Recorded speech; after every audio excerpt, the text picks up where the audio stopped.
My name is Anthony Saltalamacchia. My position was morning supervisor from the hours of 6 a.m. to 3 p.m. I would supervise over 100 workers and designate their work for the day. On the morning of September 11th, I was in my office. I was just getting the work handed out to all the employees when I received a phone call from William Rodriguez saying that he wasn't going to make it into work that day. I then kind of pleaded with him to come into work because his job is very, how could you say, difficult, to where he had to clean 110 floors of stairs, and not too many people are up for that challenge. So, you know, I kind of persuaded him to come in and get the job done. So I then waited for him for his arrival. Upon waiting, he then came in. We then were, talking about the day's work and what needed to be done when we heard a massive explosion that was in the World Trade Center at about 8:46 a.m. in the morning. The explosion came from, I believe, at first we believed that it came from the mechanical room. And then we heard a series of other explosions that sounded up on the above levels of the building, to where we then realized that there was something wrong and there was a major problem. And about, I'd say, 14 to 15 people came running and screaming into our office. We then got together as a group, and William kind of basically got everybody settled down, tried to help everybody relax. Then right after that, the floor started shaking. The tile from above, which was above us, started coming down, falling on us, and we knew that there was something seriously wrong happening. A man came into the office. He was a black man, very shaky, very in shock. He had multiple wounds. His arms were bleeding. Skin was peeling off. You could just see basically his flesh. It was a very tough thing to see. Then William grabbed a cloth and wrapped it around him. And at the time, nobody really wanted to go near him because he was just covered in blood. But William did what he had to do and get him to safety. And as we're standing there, more explosions were happening, a lot of screaming, confusion. And then William said, that it's time, we have to get out of the building. In that manner, all of us departed out. It was very smoky, very cloudy. It just looked like very serious, that we knew that we had to get out of the building. We then ran towards the truck dock area, which was pretty much our only way out, because in the beginning William led us to the fire escape, which led us to the lobby, but that was completely under smoke and it just was a bad situation, so we went the opposite way towards the truck dock, carrying this man with us. We then got to the truck dock, ran up the truck dock, and got outside. Finally, I'm not sure of what time that was, but we then saw the ambulance, and William and Kenny directed the man, carried him over to the ambulance, and made sure that he got to safety. I remember Willie wanted to go back into the building. I told him, no, stay out here with me. Let's get things more, let's get everybody together, get everybody calmed down. He just refused and was, screaming, we have to go back in the building. We have to go back. I'm sure he had a lot of ties to a lot of people in there, and he wanted to make sure that they were all right. So I, did my best to try and persuade him to stay, with us and, be safe, but he just didn't listen and ran back into the building. I remember him running back into the building. I don't remember seeing him after that. I knew that he was in there. And funny thing is that when I got home later that night, I seen him on television, on the news. He had he was covered in all the dust and everything. And I said, wow, that's the guy who I was with when the explosion happened. And I knew then he was okay, which made me feel better. So, but at first, yes, I did think that something terrible happened to him, because I remember him running running back into the building, and that was the last I saw of him. The amount of explosions I've heard from 8:46 to the time we get out was so many, at least 10. It was just like multiple explosions, to where I felt like there was different grenades. That's what it sounded like. It was just different grenades being set off in the building. It was there was one major explosion, and then there was different explosions throughout that period of time until we got out. So I believe 6 years after 9/11, I don't know the truth. That I don't believe a word that they say that you know, I just don't, I don't believe like everything that they say, I think is a cover-up. No, definitely not leave it alone. I think that we should get documents and know the truth of what was really going on that we didn't know, that we should know now. I became a firefighter in 1990, March of 90. Yeah, my whole family was firefighters. And we got into the lobby, went to the command post right next to Father Judge, Chief Gansey, Chief of Department at the time, God rest his soul, and Father Judge. We got there, we got our orders from the command post to team up with Engine 5 and start our way up, right? So we're standing there in the lobby, we're getting all together. All of a sudden, we hear, I look down to my right, and the elevators exploded, something out of like a Bruce Willis Die Hard movie. People just come running out of the elevators, on fire, fireballed.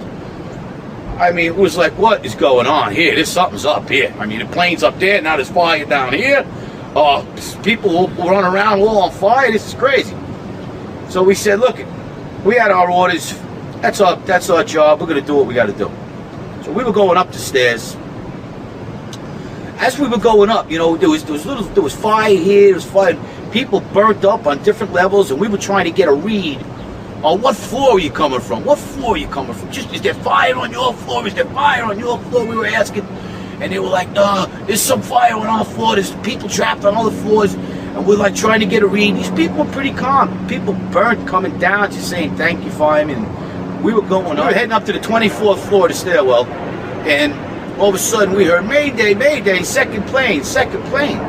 So we're looking at each other like, come on, second plane? There's no way there's a second plane. Within seconds, our building got rocked. We got bounced around in the stairwell like pinballs, man. And we just said, you know what? Time to go. We got out as much people as we could. Most of the people were out. We were the last guys going up the stairs. We got down. We started taking off. About 12 of us. We got down to the 3rd floor, and that's where the stairwell collapsed on us. And we had to dig our way out. Now the building's coming down. We can't see nothing. Once again, saying our prayers. You know, the show is over here now. This is it. And with that, all of a sudden, we're looking for another stairwell. Me and the lieutenant open the door. We find a body in this closet. We were like, what the heck is that? Where did this come from? Holy shit, what's going on here? Something's crazy going on. We got our way out of the 3rd stool, and that's where the maintenance fella with a little flashlight saved our lives. He was pointed over, and if it wasn't for him, we never would have found another stairwell. The building would have collapsed. So Willie Rodriguez? Willie Rodriguez. Thank you, Willie. He saved our lives. Saved about 12 guys' lives that day. At least. We got down to the lobby, and everything was blown out, exploded. Everything was. We were the only ones in the lobby now. We're going, wait a second here. Where is everybody? Because the building was coming down the outside. They moved the command post to World Trade Center too. So now we're like, we didn't get no. Where is everybody? We were in the lobby. Oh, it looks like everything was exploded. Everything was gone. We're like, what is going on here? We didn't know. We were like, this is crazy. All of a sudden, we said, listen, man, no time to cry for your mommy. We got to get out of here. So we took off like cockroaches. 12 of us. We all went our own ways. I ran across North End Avenue and outran the building, throwing my gear off, stripping down to my skivvies. I was standing on the ledge, watching the building come down. I was diving in the river to Jersey. I said, this is it, man. This is the end of the game here. I mean, I made it this far. I'm not going to let them get me now. No way. And what happened was, after that, we ran down North End Avenue, and there came the other tower. We were like, something's very wrong here. And as we ran, we ran down. We came around to Duane Street, where the filming of the French guys were that morning. And we had to go check in with the chief on Duane Street to count how many guys we thought might have died, and guys in my company who we were with. So we kind of figured we lost 3 right at that time. We actually ended up losing 5. And what was your feeling about the lobby being so destroyed, as you said? I mean, we were saying, how is this happening when it was 80 stories up? And, you know, like, we was just, you know, you think about it, you say something else had to go on here. Something else was going on here. This just don't happen like this if when a plane hits the 80th floor of a building and the lobby gets blown out. Sorry. I don't care. I don't care who you are. I don't care what you know. The tower was coming down from the. It was funny because Tower 1 was coming down from the interior on us. You know, so a lot of people don't know that. A lot of people, you know, it just didn't poof.